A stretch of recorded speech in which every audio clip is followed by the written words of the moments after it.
Gantung diri di ruang kelas sambil live Instagram. Review novel Suicide Note karya V. Asano. Novel ini terbit pada tahun 2019, diterbitkan oleh penerbit Naura Books, dan yang gue punya ini adalah cetakan pertamanya. Novel ini bercerita mengenai misteri kematian Anne yang gantung diri di ruang kelas sambil live Instagram. Karen, sahabat Anne, nggak percaya kalau Anne itu mati bunuh diri. Berbekal clue help yang ditinggalkan Anne di figura kamarnya, Karen akhirnya menyelidiki kasus kematian Anne, sekaligus mencari tahu siapa dalang di balik peristiwa naas tersebut. Apakah benar Anne mati bunuh diri? Menurut gue cerita novel ini sangat menarik. Clue yang ditinggalkan oleh Anne selalu bikin penasaran, dan itu yang membuat gue ketagihan baca novel ini. Karena gue jarang baca buku thriller kayak gini, jadi setiap Karen dapat clue baru, gue tuh selalu mikir keras.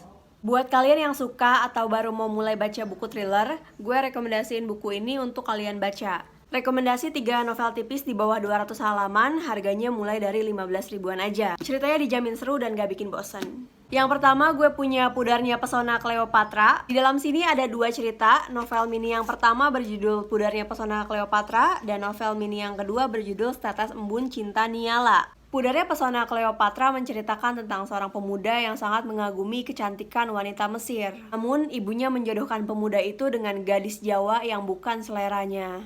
Kemudian novel mini yang kedua berjudul Setetes Embun Cinta Niala. Niala adalah seorang gadis yang merantau ke Jakarta untuk melanjutkan pendidikannya. Saat menjelang wisuda, Niala terpaksa menerima lamaran anak kepala desa karena ayahnya terlilit hutang. Anak kepala desa tersebut bernama Roger, pria yang telah memperkosa teman sebangku Niala ketika SD. Tokoh dan alur cerita kedua novel ini sangat menakjubkan. Gue nggak lebay, tapi ini keren banget dua-duanya. Setiap kalimatnya penuh makna dan banyak pesan moral. Gue sangat merekomendasikan novel ini buat kalian yang suka insecure.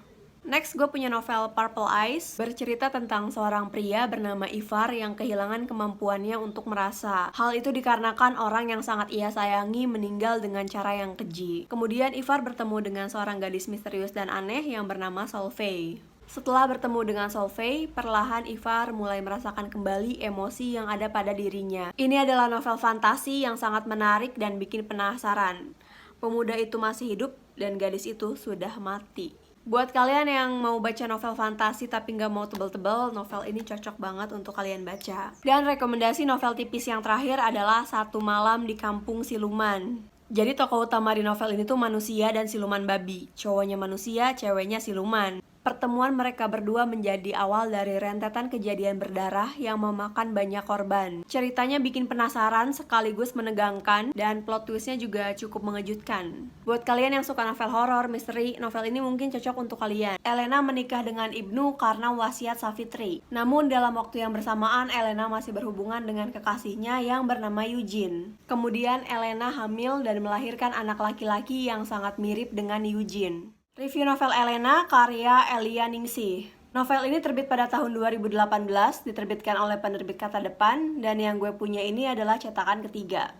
Sesuai dengan judulnya, tokoh utama di novel ini bernama Elena. Elena menikah dengan Ibnu karena wasiat Savitri, istri Ibnu sekaligus sahabat Elena yang telah wafat. Namun dalam waktu yang bersamaan, Elena masih berhubungan dengan kekasihnya yang bernama Eugene. Hubungan Elena dan Eugene terhalang perbedaan budaya dan keyakinan, padahal mereka saling mencintai. Setelah Elena menyadari bahwa yang ia lakukan adalah sebuah kesalahan, perlahan Elena berubah menjadi wanita yang lebih baik dan mulai menerima Ibnu sebagai suaminya. Selain itu, Elena juga mulai menutup aurat serta memperdalam ilmu agama. Kemudian Elena hamil dan melahirkan anak laki-laki yang sangat mirip dengan Eugene. Siapa sangka, kelahiran anak laki-laki yang sangat dinantikan Elena dan Ibnu justru menjadi awal mula kerenggangan hubungan mereka. Ini salah satu novel yang berhasil membuat emosi gue campur aduk. Dari sedih, senang, sampai emosi, semuanya ada di sini. Karakter tokohnya juga sangat kuat, ada yang bikin kagum, ada juga yang sangat menjengkelkan. Selain itu, di sini juga banyak nasihat dan pesan moral yang bisa dipetik.